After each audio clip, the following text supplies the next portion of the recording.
What is up, everyone? Welcome to this brand new explainer. If you've been paying any attention at all to San Diego Comic-Con, well, you already know they just dropped a massive bombshell on Hall H. The news we are breaking down today absolutely guarantees that Wakanda is never, ever going to be the same. Marvel Studios has officially confirmed Black Panther 3. But let me tell you, this announcement goes way, way beyond a simple title reveal. So let's just get right into it, because the biggest question on literally everybody's mind is who is actually stepping into that iconic vibranium suit? We are going to unpack all of the massive reveals from the source material today. We've got a brand new star taking a lead, a huge narrative time jump, a legendary Oscar-winning actor making his highly anticipated MCU debut, and honestly, a groundbreaking filmmaking first for Marvel Studios. We're going to build this whole thing out piece by piece. Section 1, the blueprint. Coogler returns. And yeah, return he does. It is officially confirmed that Ryan Coogler is back to write and direct this third installment, which is just a massive win for the franchise. Coogler is actually fresh off winning a Best Original Screenplay Oscar for his film Sinners, so you just know the script for the sequel is going to be absolutely next level. He's coming back to complete the trilogy he kicked off back in 2018, bringing all that signature emotional depth right back to Wakanda.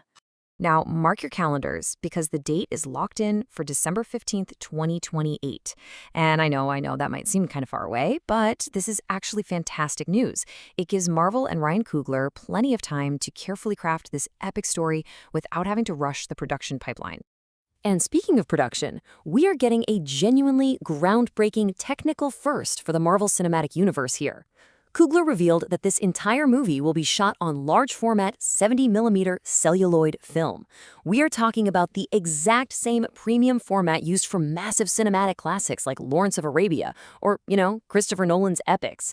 That virtually guarantees Black Panther 3 is going to be one of the most visually breathtaking, grand-scale movies Marvel has ever put on screen.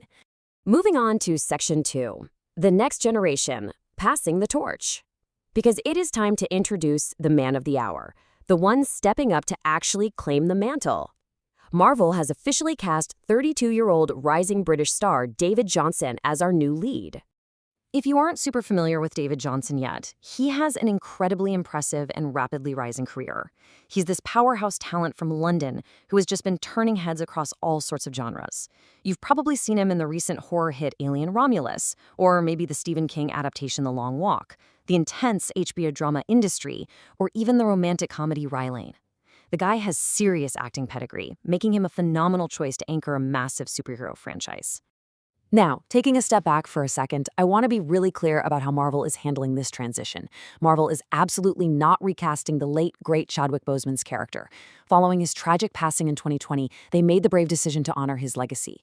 So David Jonsson is actually stepping in to play Prince T'Challa II, also known as Toussaint. This is the secret son of T'Challa and Nakia that we first met as a young boy in that incredibly emotional post-credit scene of Wakanda Forever. So they're moving this story forward organically through the next generation. And honestly, Jonsson brilliantly illustrated exactly why he is the right man for this really heavy responsibility. When he took the stage at Comic-Con, he was visibly moved by the whole thing. He told the crowd, "Thank you to this amazing family that I have the honor and the privilege and the blessing to join."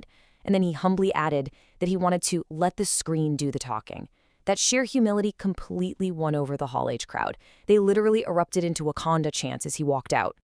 Now look, in the world of comic book movies, casting is always going to spark a conversation, right? The overall fan reaction has been highly positive, with a lot of people celebrating Jonsson's talent, especially after his recent standout roles. But to be totally objective about the online reaction, there definitely has been some debate. A passionate segment of fans had actively hoped that actor Damson Idris would be the one to take on this specific role. But regardless of those online debates, Jonsson's genuinely heartfelt Comic-Con appearance has largely united the fan base right behind him. So what is Jonsson's character actually going to be doing in the movie? Ryan Coogler laid out the core narrative beautifully, saying, in this next film, he grows up, he comes of age. This is going to be a true coming-of-age story about a young man wrestling with the immense weight of his father's legacy. He's learning the deep history of Wakanda and facing the daunting responsibility of one day becoming king. It really is the most logical, emotionally resonant next step for the franchise. All right, Section 3, the supporting titans, returning royalty and a legend. Let's ramp the energy back up because Jonsson is absolutely not doing this alone. We are getting some incredible returning royalty alongside a literal acting legend to surround our new Black Panther. Two major pillars of Wakanda are officially confirmed. Letitia Wright is back as Shuri, who, remember, bravely took on the Black Panther mantle herself in Wakanda Forever. And Winston Duke is returning as the absolute fan favorite M'Baku. But this brings us to a massive, massive narrative question. Think about where we left things. M'Baku is currently the king of Wakanda, right? So how is he going to react when Prince T'Challa II, the rightful heir to the throne, shows up fully grown and ready to claim his birthright? That potential power struggle between a ruling king and a returning prince, that dynamic is going to be incredibly fascinating to watch unfold. And as if that wasn't enough drama, check this out. It's officially happening, guys. The legendary Denzel Washington is making his Marvel Cinematic Universe debut in Black Panther 3. Coogler confirmed that he actually wrote a mystery role specifically for Denzel to step into. Just the sheer excitement of having an actor of his caliber enter the MCU in a role tailored just for him is sending absolute shockwaves through the fandom. To really understand the gravity of this, just look at how Ryan Coogler describes Denzel, the greatest living actor. We don't know yet if Denzel is playing a formidable villain, maybe a wise mentor to the young prince, or even a long-lost relative. But when a director writes a part specifically for an actor of this level, you can pretty much guarantee it's going to be an Oscar-worthy performance that anchors the entire film. Section 4, the grand design, the MCU timeline. Let's zoom out a bit here and see exactly where this monumental film actually fits into the wider Marvel Cinematic Universe timeline. Looking at the roadmap in 2027, we have Avengers Doomsday, which is actually confirmed to feature Shuri. Then, in December 2027, the massive multiverse-colliding Avengers Secret Wars happens. Finally, exactly 1 year later, in December 2028, we get Black Panther 3. What this means is that Black Panther 3 is going to establish the brand new status quo for Wakanda following the massive, universe-altering events of Secret Wars. Plus, it perfectly explains the massive time jump required for T'Challa's son to be a fully grown adult. So let's just pull all this incredible information together. We've got Ryan Coogler back in the director's chair. David Jonsson is stepping up as our new lead, playing the grown-up Toussaint. We have a locked-in release date of December 15th, 2028, and the whole thing is being shot in breathtaking 70mm celluloid film. These foundational facts prove this isn't just going to be another sequel. It's shaping up to be a monumental cinematic event for the MCU.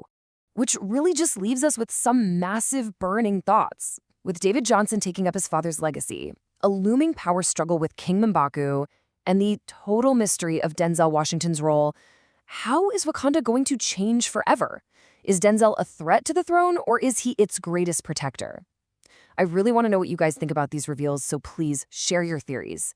Thank you so much for joining me for this explainer. Keep asking questions, and I will see you in the next one.